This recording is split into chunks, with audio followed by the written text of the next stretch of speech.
Hey guys, what's going on? I'm Flipataku, and today we're starting a new series called Let's Talk, where I casually gush about things I love. It could be a movie, a company, an anime, a tokusatsu, anything is on the table, and today we're talking about Discotek. Now, I gotta let you guys know, I feel like it needs to be fair to let you guys know that I am friends with a handful of the Discotek employees, but that doesn't make me feel any stronger than I already do about them, because I've been championing them for years. Even before I started YouTube, every Discotek release I was picking up and I was enjoying for the most part. There are a couple things that they put out that is very questionable, like Dinosaur King, but I still got it because it strikes a chord of nostalgia inside me. And if you go back to YouTube, man, if you go back to my channel, you find the earliest podcasts, the earliest videos. I am singing the praises of Discotek. And I feel like they really hit their stride in 2018, even though I've been buying their content for a very long time. It feels like 2018 was a breakout year. 2019 was a phenomenal year. And if their January solicitations are any indication, 2020 is going to be a banging year for them. So I got a stack of Blu-rays right here. Now, this is not everything that has come out this year. This is just stuff that I personally enjoyed a lot. And some stuff that's missing on this pile is like Kimaguri Orange Road. I did enjoy that, but it's not going to make my end of the year list. But by the way, if you guys watch my end of the year videos that I have planned, Discotek is going to dominate the Blu-ray and DVD section of that video, because seriously, this stack right here is in that list. It's a huge list, but I want to just highlight each thing, talk about why I like them, and talk about why I pick up almost every single Discotek release. I have almost a complete catalog. I have an entire shelf. That shelf with stuff right there, that shelf in the middle, that's an entire Discotek shelf except for the top part. I love this company. I have almost a complete catalog, and even if it's something I've never heard of, I still pick it up to, one, support them because they are a small business. And as a small business owner, I like to support small businesses. You know, Discotek doesn't have the My Hero Academias, it doesn't have the One Punch Mans or the JoJos. They have Godmars, they have Lupin the Third, they have the Devilman OVAs, Fist of the North Star. They have very notable, very noteworthy titles in their catalog, but they're also putting out Starfleet, Message from Space, Venus Wars. You know, stuff that not your run-of-the-mill manga anime fan is going to know. And that's what I love about them, is that they take risks. They put stuff out that probably isn't selling a lot, but they still take risks, and they still are putting out stuff for the fans. This year, seriously, has blown me away by them. I loved almost every release of theirs, and I want to highlight a couple of these real quick. By a couple, I mean like 15. We'll kind of go through these quick because... but the first thing I want to talk about is Message from Space Galactic Wars. This is a 27 episode tokusatsu show written by the late and wonderful Shotaro Ishinomori. This was a lot of fun. You can tell that it was inspired by Star Wars. There is a Wookiee in there pretty much, but he looks a little bit more ape-like.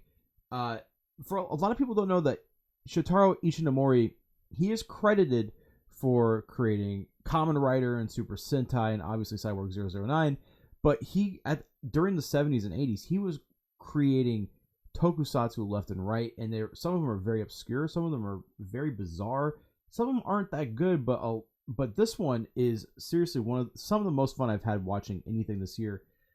27 episodes is not that bad, honestly. I watched it in, I think, 3 days, and I had an absolute blast. So I highly recommend Message from Space Galactic Wars, or Message from Space Galactic. Can't speak today, guys. They kicked off the year on my birthday, by the way. These were all released January 29th. On my birthday with Tetsujin 28. We got the original, not the original, but the complete 1980s TV series. We also got the complete 2004 series.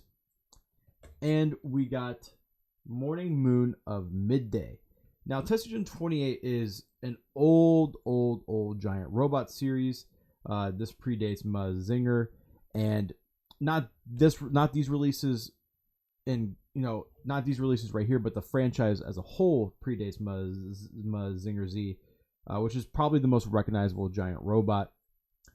It's a very old style storytelling. It's a show with a very old style of storytelling, but I found my favorite out of these is definitely the 1980s complete series. I had a blast watching it, and the fact that it came out on my birthday was a real treat for me.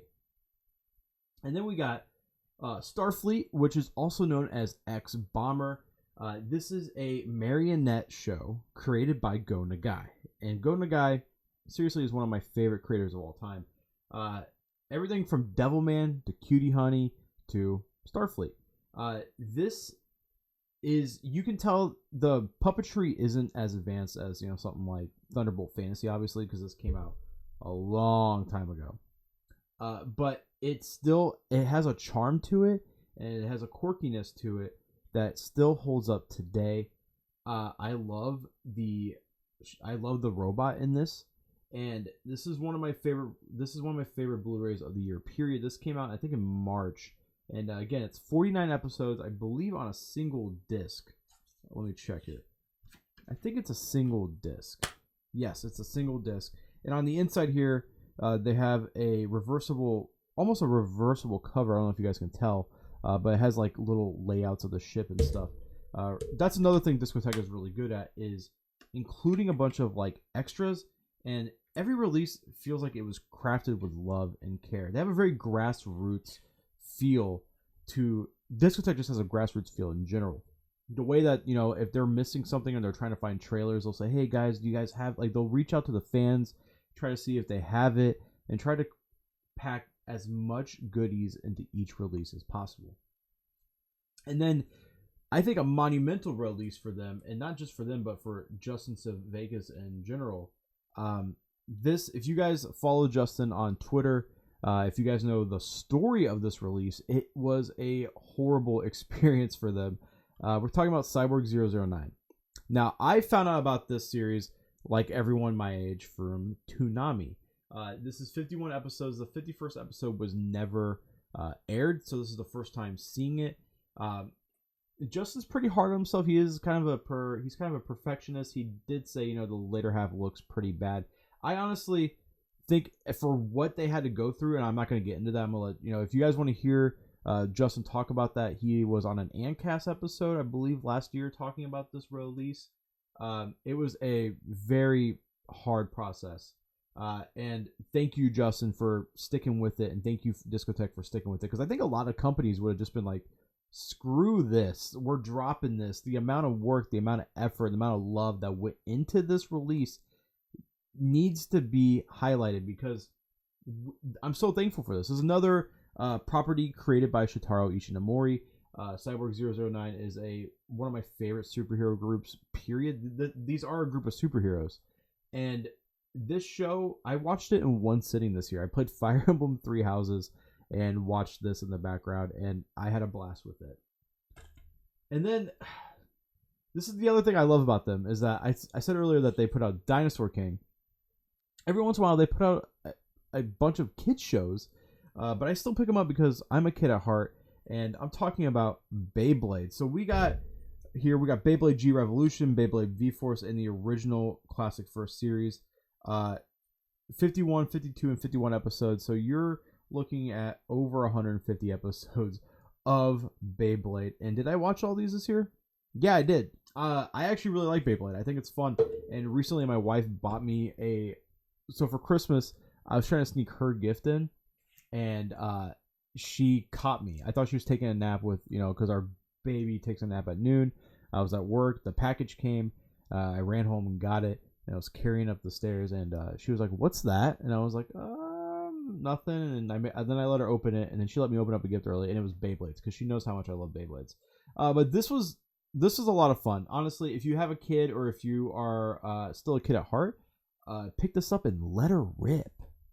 And then a series that I really knew nothing about before buying it, but I bought it because it was a Discotek title, and I found it to be one of my favorite things I've watched this year, and that is the 12 Kingdoms. So this is an isekai technically, and it's based on a series of novels, and it's got a very shoujo feel to it. And I honestly, I was listening to something I don't remember exactly what I was listening to, but they said isekai lost its charm when they removed the shoujo elements, and I gotta completely agree with this because this is a fantastic series.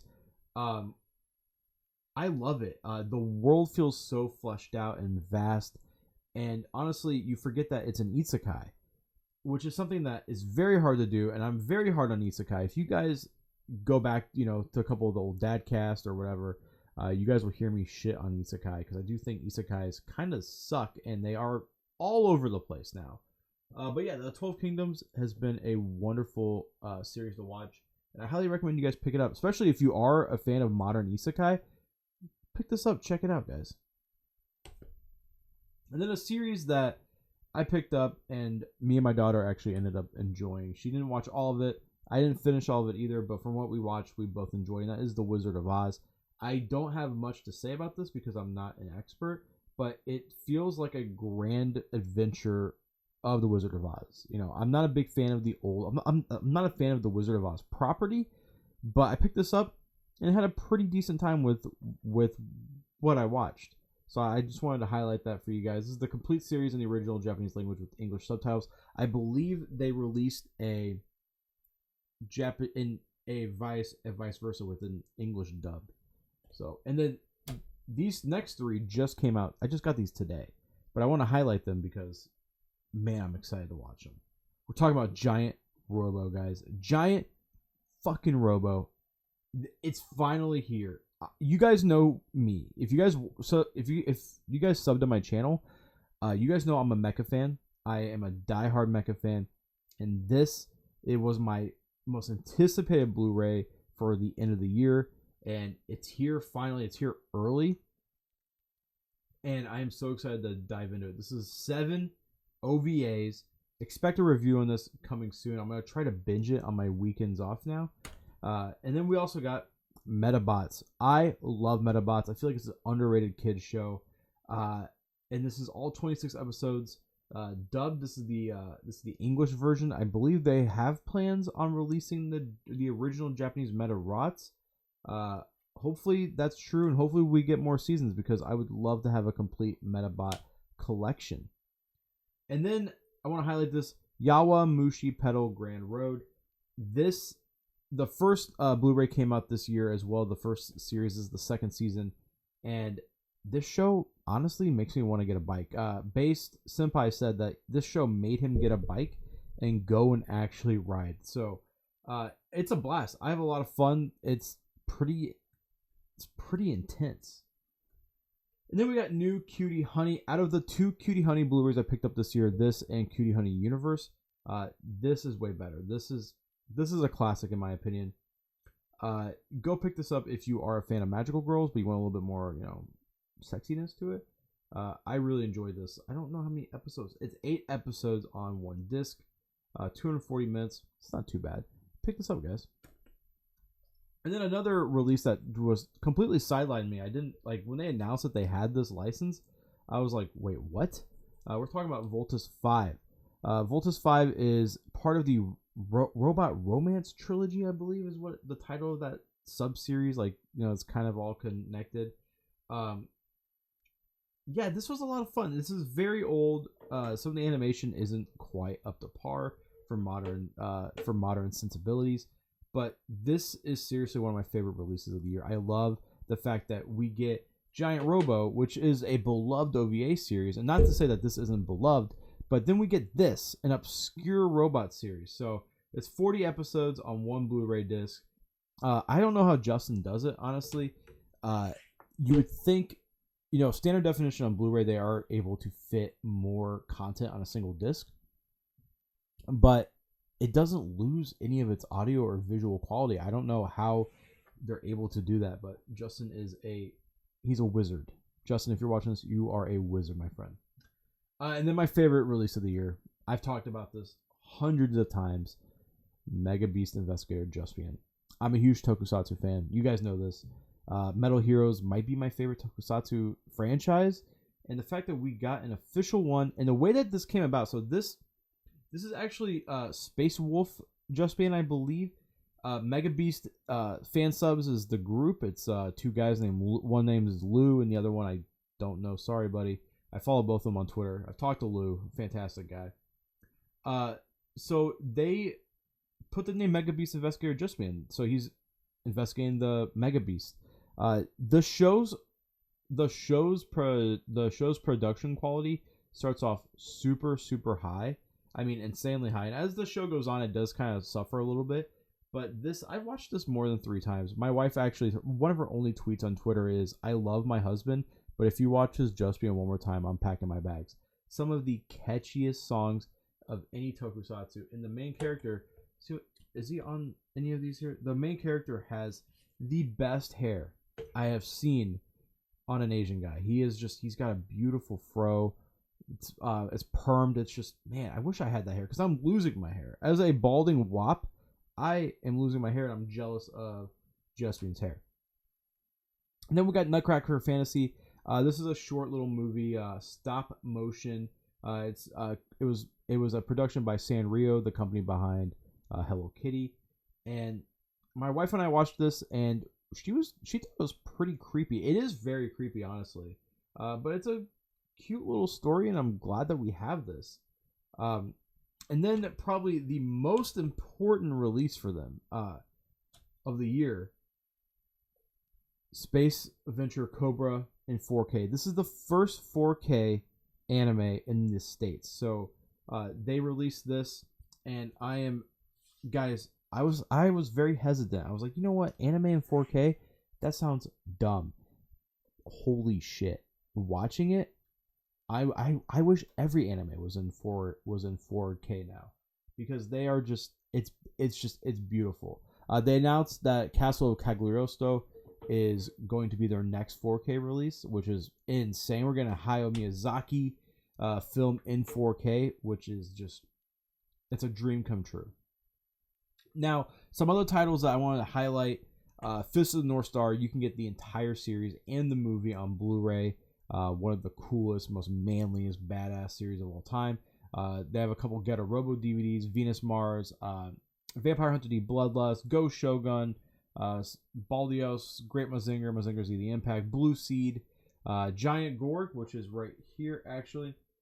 This is one I was missing, and I finally hunted it down and got it. Another classic Sunrise anime.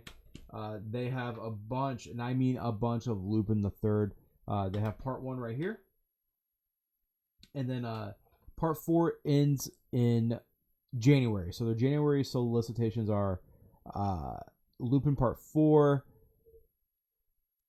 Mazinger, God Mazinger, and a couple others. I'm blanking, but yeah, guys, if you guys like Discotek, let me know down below. They're seriously my favorite company. I love them, and I can't wait to see what they put out next year, because this year has been phenomenal. Most of my watch time this year has been either Discotek or Ultraman titles, and I put myself on a buy ban, but I made a rule: I can still buy Discotek titles, and I can still buy the Ultraman Blu-rays. And yeah, guys, that's it for me today. Let me know what you guys think about this new series. Let me know what you guys think about Discotek in the comments down below. They are seriously one of the best companies out there. I highlighted my favorite releases of theirs of 2019, and expect a review on Giant Robo, and expect a review on Mega Beast Investigator Just Band here soon. Anyways, guys, I'll see you guys next time.